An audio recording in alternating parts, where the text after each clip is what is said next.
جتنی بڑی تکلیف اتنا بڑا اجر. تو یہ پیسو اجر ہے ایک دم، یعنی آپ نے کچھ کیا نہیں لیکن اجر آپ کو آ رہا ہے. جیسے آپ بزنس میں کچھ پیسہ ڈال دیں، آپ کرتے کچھ نہیں ہیں لیکن چونکہ آپ نے پیسہ ڈالا ہوا ہے ہر مہینہ آپ کو برابر پروفٹس آتے رہتے ہیں. تو بیماری اور جو بھی پریشانی آدمی کو آتی ہے وہ ایسے جیسے ایک آدمی نے کچھ انویسٹ کیا اور اس کو ثواب ملتا رہے گا. وہ اس کو کچھ کرنے کی ضرورت نہیں ہے لیکن صرف وہ بیمار ہے اور شکایت نہیں کرتا ہے تو آدمی کی اس بیماری میں بھی اس کے لیے اجر کا کاؤنٹر شروع ہو جاتا ہے. یہ سویا ہوا ہے، بیمار ہے، سویا ہوا ہے لیکن اس کا اجر چل رہا ہے، اللہ کے ہاں وہ ثواب حاصل کر رہا ہے. وہ اپنے کام کاج میں ہے، وہ مسجد میں ہے، وہ دکان میں ہے، مکان میں ہے، لیکن چونکہ وہ بیمار ہے اور شکایت نہیں کر رہا ہے، صبر کر رہا ہے، اللہ سے حسن ظن رکھے ہوئے ہے تو اللہ تعالیٰ کے ہاں اس کے ہاں ثواب چلتا رہتا ہے. تو یہ اللہ کے ہاں اجر کا ایک بہت آسان طریقہ ہوتا ہے کہ دنیا میں تکلیفیں بھی بندے پر آئیں.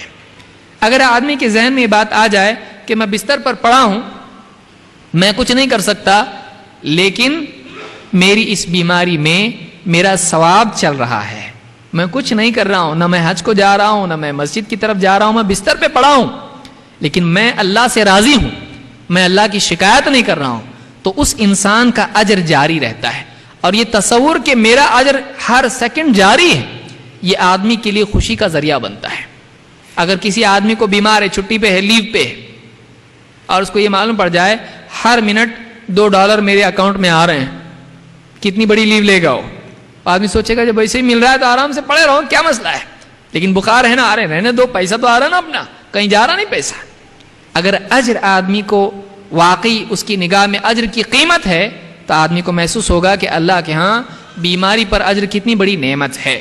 وہ اللہ کی رحمت ہے کہ اللہ تعالیٰ بغیر کچھ کیے ایمان والوں کو تکلیف پر بھی ثواب اور اجر عطا کرتا ہے. اللہ دینا چاہے تو کیسے بھی دیتا ہے.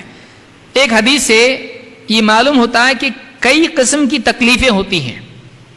ان تکلیفوں میں بیماری بھی ایک تکلیف ہے اور اس پر ثواب کیسے ملتا ہے. اللہ کے رسول صلی اللہ علیہ وسلم فرماتے ہیں ما یصیب المسلم، ما یصیب اصاب یصیب، کسی کو تکلیف پہنچنا، ما یصیب المسلم من نصب ولا وصب ولا ہم ولا حزن ولا اذن ولا غم حتى الشوكة يشاكها الا كفر الله بها من خطاياه. پوری لسٹ ہے، کہاں کہاں آپ کو اجر ملنے والا ہے. دیکھیے، ما یصیب المسلم، مسلمان کو جو بھی مصیبت پہنچتی ہے، کون کون سی مصیبت؟ نصب، تھکن پہ بھی ثواب ہے. ولا وصب، اور کوئی ایسی تکلیف جو چمٹی ہوئی ہو. ولا ہم، کوئی فکر. ولا حزن، کوئی غم. ولا اذن، کوئی دکھ درد. ولا غم، اور ایسا دکھ جو آدمی کے دل سے چمٹا ہوا ہو. حتی الشوکۃ یشاکها، یہاں تک کہ ایک کانٹا اس کو چبھتا ہے. آپ چل رہے راستے سے، آپ کے پاؤں میں کانٹا چبھ گیا. الا کفر اللہ بها من خطایا، اللہ تعالیٰ اس کے بدلے میں اس کے گناہوں کو معاف کر دیتا ہے.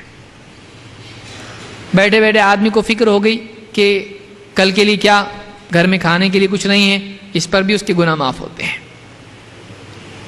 آدمی جیب میں ہاتھ ڈال دے چابی ڈھونڈنے کے لیے، ارے چابی گھر پہ بھولا تو نہیں یا کھو تو نہیں گئی، فکر پیدا ہوئی، اس فکر پر بھی اس کے گناہ معاف ہوتے ہیں. چھوٹی سے چھوٹی فکر، چھوٹے سے چھوٹا غم جو آدمی کو پیش آتا ہے، اس پر بھی اس کے گناہ معاف ہوتے ہیں. اگر آدمی کی تکلیفوں میں اس کی نگاہ اس پر ہو کہ جو بھی پریشانی 24 گھنٹے میں مجھ کو آتی ہے اس کے بدلے میرے گناہ معاف ہوتے رہتے ہیں، اگر اس پر نگاہ رہے آدمی کے تو آدمی کو احساس ہوگا کہ میں پاک صاف ہوتا چلا جا رہا ہوں. میں کچھ کر رہا تو نہیں، جو ریگولر روٹین کے کام ہیں، نماز پڑھنا، ذکر کرنا، تلاوت کرنا، وہ تو کر رہا ہوں، لیکن یہ بھی بونس ہے کہ جو بھی دن بھر میں تکلیفیں آ رہی ہیں ان پر گناہ معاف ہوتے جا رہے ہیں. تو تکلیف میں، بیماری میں اگر بستر پر بھی آدمی پڑا ہے، اگر اس کے ذہن میں یہ بات آئے کہ میری ہر کراہ پر، جو بھی میں کراہ رہا ہوں، تکلیف میں تکلیف ہو رہی ہے، دکھ ہو رہا ہے، درد ہو رہا ہے، اس پر اللہ تعالیٰ میرے گناہوں کو معاف کرتا ہے.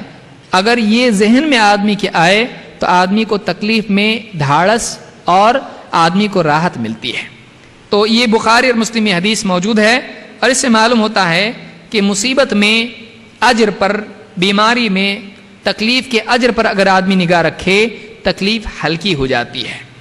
اسی طرح سے دوسری حدیث یہ بتاتی ہے کہ